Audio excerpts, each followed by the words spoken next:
दोस्तों, अकबर का नाम लेते ही हमारे दिमाग में एक ऐसे बादशाह की तस्वीर आती है जो मुगल साम्राज्य का सबसे महान और अलग शासक था। और अगर मैं ये कहूँ कि ये तस्वीर बस हमारे दिमाग में बनवाई गई है और इसका सच से दूर दूर तक कोई रिश्ता नहीं है, तो ऐसा इसलिए क्योंकि शायद इतिहास लिखने के क्रम में थोड़ा पक्षपात किया गया है, जिसमें भारतीय शासकों की बुरी दशा दिखाई गई है और मुगल बादशाहों के ताने बाने से इतिहास का पन्ना भरा हुआ है। आइए इस वीडियो में यही जानने का प्रयास करते हैं कि अकबर की महानता बस पन्नों में है या सच में वो व्यक्ति महान कहलाने के योग्य है। इस वीडियो में हम अकबर के जीवन के कई ऐसे इवेंट को सामने लाएंगे जो कभी भी सुनने या पढ़ने के लिए नहीं मिलता है। हम इस वीडियो में अकबरनामा, अब्दुल कादिर बदायूनी का मुंतखब उत्तारीख, पीटर मुंडी, कर्नल टोड जैसे इतिहासकारों के वर्णन का रेफरेंस लेंगे और निष्पक्ष रूप से पारंपरिक कॉन्टेक्स्ट से हटकर इस मामले की पड़ताल करेंगे। तो वीडियो को पूरा देखिएगा। नमस्कार दोस्तों, टीजर बॉक्स के इस पहले एपिसोड में आपका स्वागत है।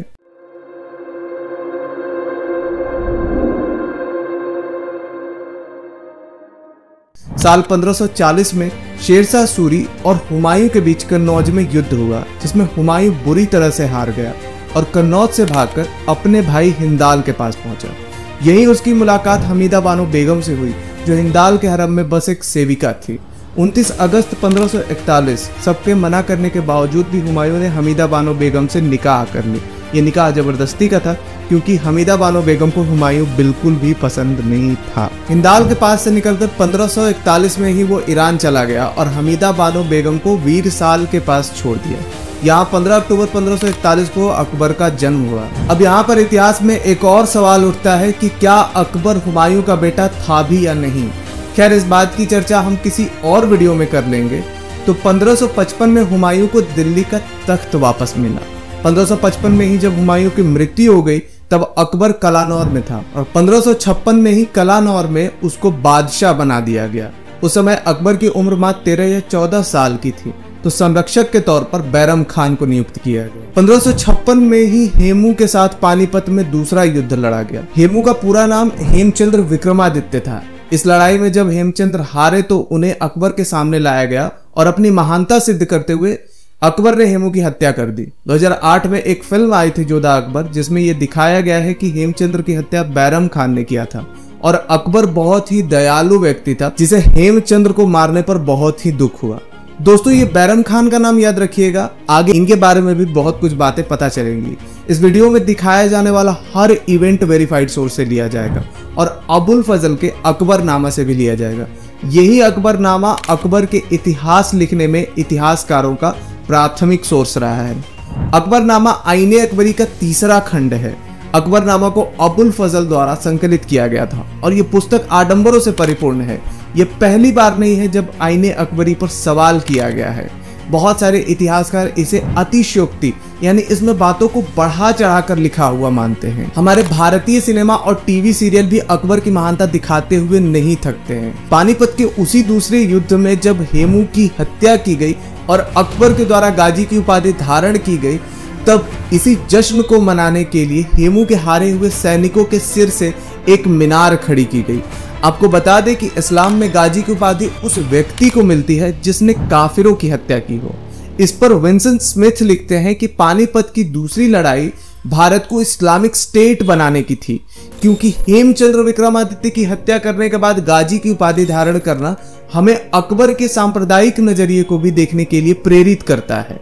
हेमचंद्र के बाद अकबर ने उनके बूढ़े बाप का भी सर कटवा दिया और सभी महिलाओं को हरम में शामिल कर लिया।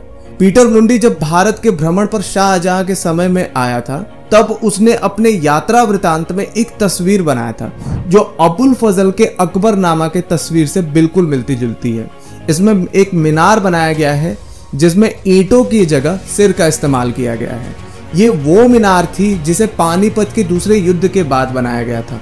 इसमें कुल 225 होल हैं जिसमें ह्यूमन हेड को रखा जाता था।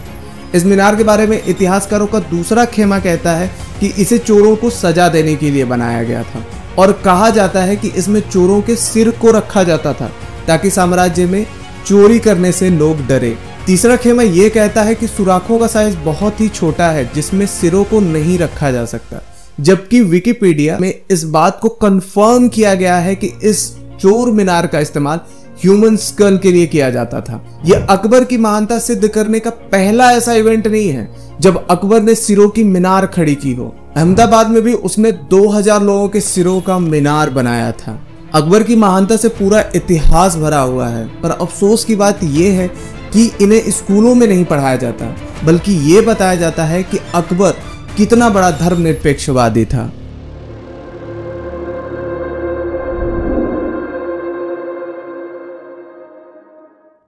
अक्टूबर 1500 से लेकर 23 फरवरी 1538 तक चित्तौड़ के किले की घेराबंदी चली थी। लगभग 4 महीने की कठिन घेराबंदी के बाद 23 फरवरी को कुछ हजार सैनिकों के साथ अकबर किले में घुस गया और हजारों की संख्या में कत्लेआम किया। इस पूरी घटना में अकबर के साथ अबुल फजल भी था, जिसने पूरी घटना का आंखों देखा विवरण किया है। इस पूरे घटना में 40,000 आम नागरिकों का नरसंहार कर दिया गया, जो किले में सिर्फ शरण लेने के लिए आए थे। इस घटना का वर्णन ईरा मुखौटी ने अपने book Akbar the great Mughal में कुछ इस प्रकार से किया है। लड़ाई जीतने के बाद अकबर ने 40,000 निर्दोष हिंदुओं के नरसंहार का आदेश दे दिया। इन नागरिकों में अधिकतर किसान थे।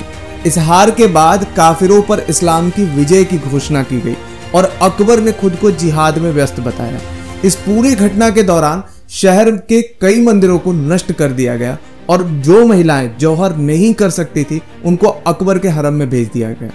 इस पूरे घटना को मुखौटी असामान्य झुलसी हुई पृथ्वी की नीति कहती है। इसी घटना को जॉन एफ रिचर्ड ने अपने बुक द मुगल एम्पायर में लिखा है कि सभी राजपूत महिलाएं जौहर अपना ले और पुरुष मरने के लिए युद्ध भूमि में कूद गए। मुगल सेना ने नागरिकों को सिर्फ इसलिए मार दिया क्योंकि उन्होंने सक्रिय रूप से महाराणा उदय सिंह द्वितीय की मदद की थी। इस घटना के बाद अकबर ने मारे गए लोगों के जनेऊ को तुलवाया था, जिसका कुल वजन 74.5 मन था। आपको बता दें कि एक मन का वजन लगभग 40 किलो होता है। इस घटना को जेम्स टॉड ने रिकॉर्ड करके रखा है और उन्होंने कहा है कि अकबर के हाथों हुए अत्याचारों का अगर रिकॉर्ड रखा जाए तो सिर्फ उनका रिकॉर्ड रखना ही चुनौतीपूर्ण होगा। पर रिकॉर्ड के लिए मैं ये बता दूं कि एक जनेऊ का भार 7 ग्राम होता है। अपने विवरण में अबुल फजल ने कहा है कि चित्तौड़ की घेराबंदी इतनी कठिन थी कि दिन के उजाले में किले के दीवार तोड़ दिए जाते थे, पर अगले दिन वो फिर से बने हुए पाए जाते थे। अकबर की सहिष्णुता को लेकर इतिहास में काफी विवाद है। इसमें से ये भी विवाद है कि राजपूतों की राजकुमारियों से शादी करना अकबर के धर्मनिरपेक्षता का सबसे अच्छा उदाहरण है। क्या सच में?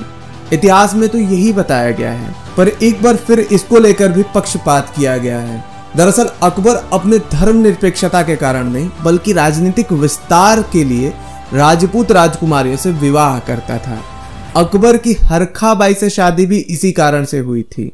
इतिहासकारों की ये भी जिम्मेदारी होनी चाहिए कि ये बताएं कि अकबर की सलीमा सुल्ताना बेगम से शादी भी जबरदस्ती का था। ये सलीमा सुल्ताना बेगम बैरम खान की पत्नी थी, वही बैरम खान जो 14 साल के अकबर का संरक्षक था। इसीलिए मैंने आपको ये नाम याद रखने के लिए कहा था।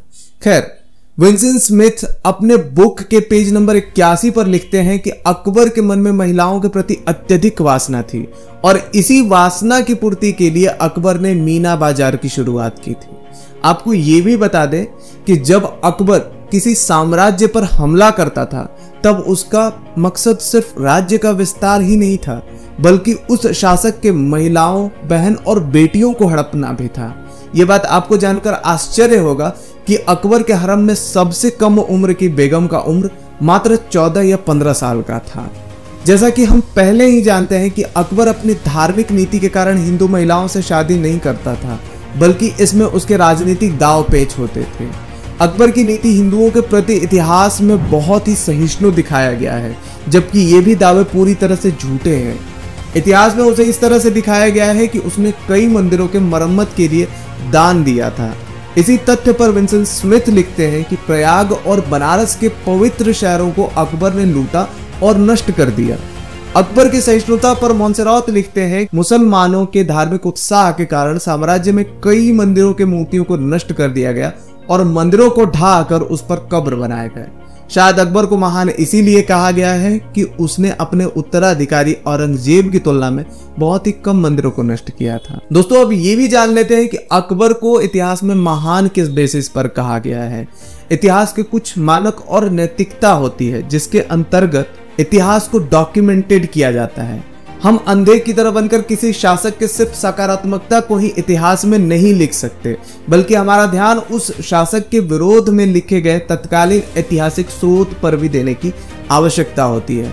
अकबर को इतिहास में महान एलिंगटन इतिहासकारों द्वारा किया गया और इसे नेहरूवादी और वामपंथी इतिहासकारों द्वारा आगे बढ़ाया गया। इसी विचारधारा के कारण ब्रिटिशों ने अपने आप को भी महिमा मंडित किया है। उन्होंने अकबर जैसे बाहरी आक्रमणकारी और अपने साम्राज्य को समान बताकर उपनिवेशवाद को भी बढ़ावा दिया। इस पूरे वीडियो में हमने इतिहास के हर संभव रेफरेंस लेने की कोशिश की है और इन सभी तथ्यों में यदि कोई चीज छूट गई है तो हमें कमेंट में लिखिए। हमने इतिहास के नैतिक दायरों में रहकर ही इस पूरे रिसर्च को किया है और यह उजागर करने की कोशिश की है कि इतिहास में जिस तरह की छवि अकबर की बनाई गई है वैसी नहीं थी।